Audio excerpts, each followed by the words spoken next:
Oke, kembali kita bertemu di sini. Hai para sobat KI dalam acara Ngopi, ngobrolin inspirasi dan aspirasi. Spesial pada hari ini kami hadirkan seorang narasumber yang tidak asing lagi untuk seluruh wilayah Nusa Tenggara Barat. Hadir bersama saya di sini Bapak Kepala Kantor Wilayah Kementerian Hukum dan HAM Nusa Tenggara Barat bersama Bapak Perlindungan. Selamat pagi Bapak. Selamat pagi Pak Puan, Baik. sahabat KI dan sahabat Kumam semuanya. Ya, begitu jargon kami pada pagi hari ini, sahabat KI dan sahabat semuanya. Baik Bapak Kakanwil, seperti yang saya sampaikan di awal tadi, ini hari ini spesial Bapak Kakanwil. Tentunya dalam rangka Hari Kekayaan Intelektual Sedunia yang ke-24 yang kebetulan jatuhnya pada hari ini tanggal 26 April 2024. Ini masyarakat ini udah pada resah sebenarnya Pak Kakanwil. Boleh saya bilang resah karena memang hari ini spesial. Beberapa memang pertanyaan ke sosial media kantor wilayah Bapak Kakanwil dan sudah saya himpun nanti untuk saya tanyakan ke Bapak Kakanwil. Yang pertama tentunya kantor wilayah Kementerian Hukum dan HAM kan memiliki beraneka macam layanan Bapak. Apa saja sih layanan yang terdapat di kantor wilayah Kementerian Hukum dan HAM Bapak, mohon izin. Ya, terima kasih Pak Puan, terima kasih sahabat KI, sahabat Kumam. Benar, kantor wilayah Kementerian Hukum dan HAM NTB atau seluruh kantor wilayah Kementerian Hukum dan HAM di seluruh Indonesia memberikan layanan, ada beberapa layanan seperti layanan keimigrasian. Mungkin sahabat KI semua tahu di beberapa kantor wilayah itu ada kantor imigrasi, ya. Kantor imigrasi ini memberi layanan keimigrasian baik untuk warga negara Indonesia dalam hal pemberian paspor dan warga negara asing untuk pemberian izin tinggal dan tentunya pengawasan orang asing yang ada di wilayah NTB. Kemudian ada layanan pemasyarakatan. Jadi layanan pemasyarakatan itu dalam hal ini Lapas Rutan memberikan pelayanan kepada warga binaan yang ditempatkan di setiap rutan dan lapas karena persoalan pidana di sana. Ada juga layanan administrasi hukum umum. Layanan ini juga memberikan kemudahan kepada masyarakat NTB khususnya seperti contoh pendaftaran perusahaan dan ada beberapa hal layanan lainnya. Kemudian ada layanan HAM, ini juga penting karena bagian dari tugas fungsi Kementerian Hukum dan HAM atau kantor wilayah Kementerian Hukum dan HAM di NTB. Dan terakhir layanan kekayaan intelektual. Layanan kekayaan intelektual tadi yang disampaikan Pak Puan menjadi juga bagian tugas fungsi kantor wilayah Kementerian Hukum dan HAM NTB. Demikian Pak Puan. Jadi luar biasa ya Bapak ya untuk pengabdian kepada masyarakat oleh kantor wilayah Kementerian Hukum dan HAM Nusa Tenggara Barat dengan aneka layanan tadi yang sudah disampaikan Bapak. Ada keimigrasian, kemudian pemasyarakatan, administrasi hukum umum, bahkan Kumham juga menampung untuk melayani masyarakat dalam rangka pengaduan Pak ya, pengaduan terhadap pelanggaran HAM. Dan terakhir Bapak sebutkan tadi itu layanan kekayaan intelektual. Nah ini yang spesial Pak Kakanwil terkait layanan kekayaan intelektual yang kebetulan kan ulang tahunnya hari ini Pak, Hari Kekayaan Intelektual. Apa saja sih item dari kekayaan intelektual itu Bapak, mohon izin untuk bisa disampaikan ke masyarakat seluasnya tentunya. Silakan Pak. Ya baik Pak Puan, benar.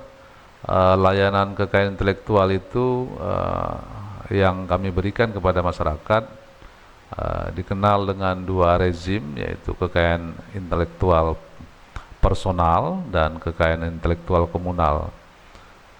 Apa itu kekayaan intelektual personal? Mungkin bisa saya contohkan, salah satu bagiannya ialah merek. Misalnya ada produk air mineral, ada mereknya dan mereknya banyak. Dan yang sekarang salah satu yang sangat diminati masyarakat, mungkin Le Minerale ini atau Aqua, contoh lain. Kemudian kalau sahabat KI atau sahabat Kumham pernah tahu produk ayam geprek onsu yang viral, kemudian didaftarkan pihak lain, ya, yang akhirnya sangat merugikan saudara Ruben Onsu. Sementara produk makanan Ruben Onsu tersebut belum sempat didaftarkan kekayaan intelektualnya.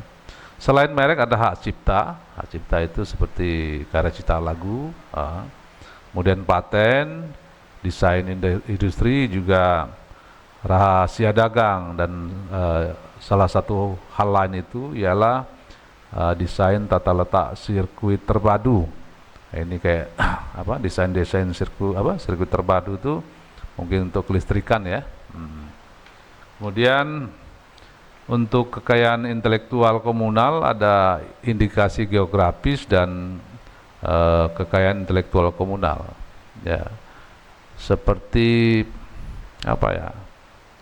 kalau di kita sudah mulai didaftarkan kopi sembalun, ya. Jadi kopi yang memang sudah ditanam, dibudidayakan di wilayah desa Sembalun, seperti itu. Terima kasih. Baik, Bapak Kakanwil, terkait layanan kekayaan intelektual yang spesial hari ini, tanggal 26 itu Hari Kekayaan Intelektual. Tentunya saya dengar nih dari masyarakat, karena masyarakat sudah mengupdate melalui sosmed Kemenkumham, bahkan dari beberapa sosmed milik yang kerjasama dengan Kumham. Masyarakat ini mempertanyakan karena di situ ada semacam brosur atau pengumuman terkait banyak hal yang dilakukan Kementerian Hukum dan HAM untuk memeriahkan Hari Kekayaan Intelektual. Memang apa saja itu, Pak, yang dilakukan hari ini untuk terhadap masyarakat di Nusa Tenggara Barat? Ya, ada beberapa kegiatan yang kami lakukan untuk memeriahkan kegiatan Hari Intelektual Sedunia, Hari Kekayaan Intelektual Sedunia yang hari ini tanggal 26 April, khususnya di wilayah kantor wilayah NTB. Tadi saya barusan membuka kegiatan Ruki atau Guru Kekayaan Intelektual di SMK N2 Mataram, ya. Tujuannya ialah memberikan informasi dan pengetahuan kepada anak-anak remaja, pelajar sekolah SMK N2 tersebut tentang pentingnya kekayaan intelektual, seperti yang tadi saya contohkan, produk air mineral misalnya. Kalau nggak punya brand, ya, atau setelah brandnya ada tapi nggak didaftarkan, ya, bisa dicuri karena sudah mempunyai nilai ekonomis tinggi. Jadi kenapa penting pendaftaran merek produk makanan atau minuman tersebut? Tujuannya ialah melindungi produk tersebut secara hukum oleh negara. Jadi tidak bisa dicuri oleh pihak lain untuk kepentingan mereka. Jadi salah satu kegiatan tadi ialah pelaksanaan Guru Kekayaan Intelektual di sekolah atau di SMK N2 Mataram. Kemudian ada podcast kekayaan intelektual secara serentak dilakukan seperti hari ini. Kemudian ada layanan kekayaan intelektual atau mobile intellectual property clinic juga secara serentak di seluruh Indonesia. Kami memberikan kemudahan pendaftaran kepada masyarakat terkait merek, cipta, dan seterusnya. Jadi kegiatan hari ini tujuannya ialah memberikan informasi secara luas dan memberi kemudahan kepada masyarakat terkait pendaftaran hak kekayaan intelektual. Demikian. Jadi cukup banyak, Pak, ya, untuk layanan item atau rezim dari layanan kekayaan intelektual. Mungkin saat ini saya ingin fokus Pak membahas satu rezim terkait merek. Bagaimana sih pencapaian terkait pendaftaran merek di wilayah Provinsi NTB Bapak? Karena saya lihat tuh kalau di data BPS tuh jumlah UMKM di NTB itu cukup besar. Dan bagaimana progres dari UMKM untuk mendaftarkan merek pada kantor wilayah Kementerian Hukum dan HAM Nusa Tenggara Barat? Ya, betul Pak Puan. Sampai bulan April 2024 ini kami coba mengupdate ada 1.226 pendaftaran yang sudah dilakukan ya, oleh UMKM terkait merek. Kemudian dari data Dinas Koperasi dan UKM Provinsi NTB, kami juga mendapat informasi jumlah UMKM itu sampai 123.000 UMKM di seluruh kabupaten kota. Nah, ini menjadi persoalan dari yang sudah mendaftar itu cuma seribuan, jadi mungkin sekitar 1% mungkin ya. Jadi kami harus kerja keras ya, memberikan sosialisasi mungkin secara masif kepada masyarakat apa pentingnya terkait dengan hal tersebut yang tadi kami sampaikan, khususnya merek, karena banyak produk UMKM sekarang di masyarakat yang mereknya tidak didaftarkan. Sepanjang nilai ekonomis produk makanannya tersebut hanya setingkat lokal mungkin, kemudian tidak ada orang lain yang coba mencuri merek tersebut atau mengambil alih, mungkin tidak ada persoalan secara hukum. Tapi sepanjang perlindungan hukumnya tidak dilakukan, ketika nilai ekonomis produk makanan tersebut sudah masif, apalagi sampai nasional, pasti orang banyak yang punya niat jahat akan mencuri karena nilai ekonomi sudah tinggi. Sementara yang bersangkutan UMKM tersebut tidak punya perlindungan hukum dengan mendaftarkan mereknya kepada Kementerian Hukum dan HAM. Mungkin demikian, Pak. 123.000 UMKM di seluruh Nusa Tenggara Barat. Jadi yang sudah mendaftarkan merek ini hanya 1.226. Ya. Jadi itu masih sangat jauh Pak ya, hanya sekitar 1% dari jumlah UMKM yang mendaftarkan merek hanya sekitar 1.226, itu hanya 1% Pak dari jumlah UMKM. Terus apakah ada risiko Bapak bagi UMKM jika belum mendaftarkan mereknya? Mohon penjelasan Bapak. Ya, seperti yang saya sampaikan tadi, kalau mereknya tidak didaftarkan ke Kementerian Hukum dan HAM atau kantor wilayah Kementerian Hukum dan HAM, merek tersebut tidak punya perlindungan hukumnya. Tadi saya contohkan seperti yang pernah viral itu ayam geprek onsu. Bensu ya. Pak ya?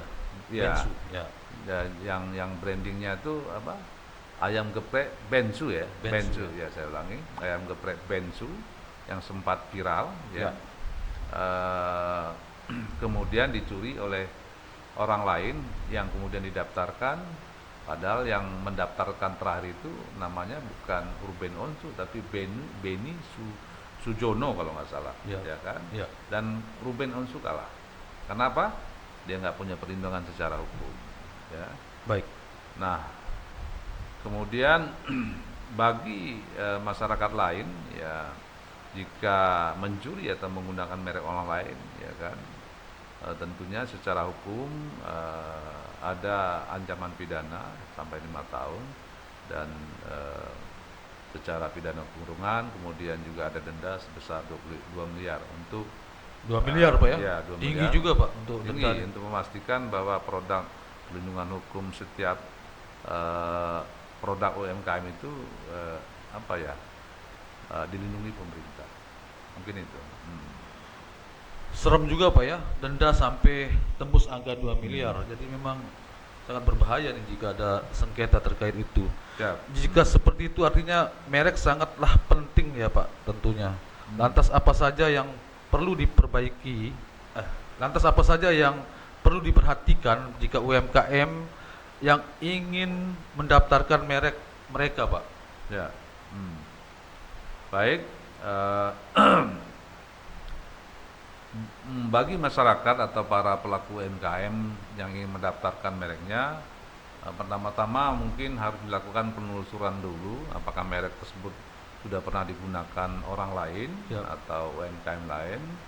Karena kalau merek itu sudah pernah didaftarkan, misalnya saya contohkan tadi produk minum air mineral Aqua yang sudah didaftarkan oleh perusahaan tersebut, tentu saja produk tersebut tidak bisa kita daftarkan lagi karena sudah menjadi bagian hak kekayaan intelektual perusahaan tersebut. Kemudian merek tersebut tidak bisa atau tidak boleh memiliki persamaan atau kemiripan dengan merek terdaftar, mungkin desain produknya atau fontnya dan seterusnya, hingga meragukan masyarakat yang melihat dua produk merek, produk UMKM atau produk industri yang mereknya hampir mirip. Kemudian juga tidak boleh menggunakan simbol-simbol pemerintah atau simbol negara. Yang terakhir, merek tersebut tidak boleh melanggar kesusilaan. Kesusilaan. Jadi syarat-syarat itu harus dikedepankan agar produk apa yang didaftarkan tersebut atau merek yang didaftarkan tersebut mempunyai perlindungan hukum yang tetap. Demikian. Baik, sangat menarik ya Pak terkait merek ini. Lantas ini pertanyaan saya yang paling penting Pak. Berapa sih Pak harga atau biaya untuk pendaftar merek ini? Bagi masyarakat atau pelaku UMKM yang ingin mendapat penjelasan atau informasi yang jelas terkait bagaimana cara mendaftarkan merek, ya kan, apa syarat-syaratnya, kemudian apa yang tidak boleh atau apa yang boleh, atau besaran biayanya, kami menganjurkan untuk datang ke kantor Kementerian Hukum dan HAM NTB di Jalan Majapahit nomor 44.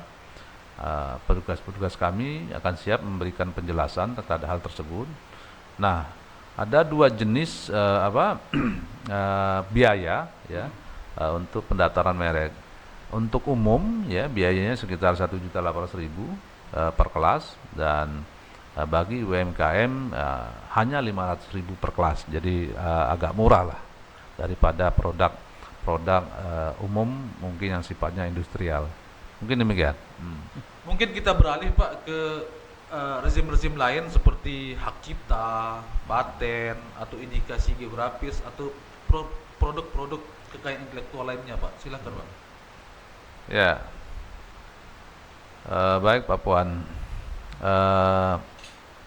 Sebagai informasi bagi masyarakat yang ingin mendaftarkan hak kekayaan intelektualnya, hari ini Jumat 26 April 2024, Kementerian Hukum dan HAM NTB mengadakan layanan kekayaan intelektual. Nah, layanan itu tentunya dibuka untuk masyarakat umum ya yang ingin mendaftarkan kekayaan intelektualnya, baik merek, hak cipta, paten, desain industri, rahasia dagang, atau DTLST, desain tata letak sirkuit terpadu. Kemudian yang menarik nanti ada hadiahnya ini bagi masyarakat pelaku UMKM yang akan mendaftarkan mereknya. Jadi ada undian cashback 500.000 bagi 5 orang yang beruntung, dan bisa mengajak masyarakat lain atau pelaku UMKM lain yang datang ke kantor untuk mendaftarkan produk UMKM-nya. Cuma hari ini, jadi cashback-nya cuma hari ini. Artinya hari ini cashback 500.000, betul. Berarti gratis dong Pak? Ya, betul. Untuk UMKM. Luar biasa. Pada hari ini ada layanan Kumham cashback 500.000, artinya setiap pendaftar pada hari ini yang beruntung dapat cashback 500.000, artinya masyarakat yang daftar hari ini bisa gratis untuk 5 orang. Baik, sebagai penutup Bapak, mungkin ada pesan yang ingin disampaikan kepada masyarakat atau pelaku UMKM khususnya di wilayah Nusa Tenggara Barat. Silakan Pak, pesan-pesan Bapak untuk pelaku UMKM. Ya, tentunya pesan bagi masyarakat di Nusa Tenggara Barat, kami menghimbau tidak henti-hentinya mereka harus peduli terhadap kekayaan intelektual. Jadi kami berharap, ayo masyarakat Nusa Tenggara Barat lindungi hak ciptanya, kreasi maupun hasil olah pikir, misalnya yang produk lagu, cipta. Jadi hasil-hasil itu segera daftarkan kekayaan intelektualnya di kantor Kementerian Hukum dan HAM NTB supaya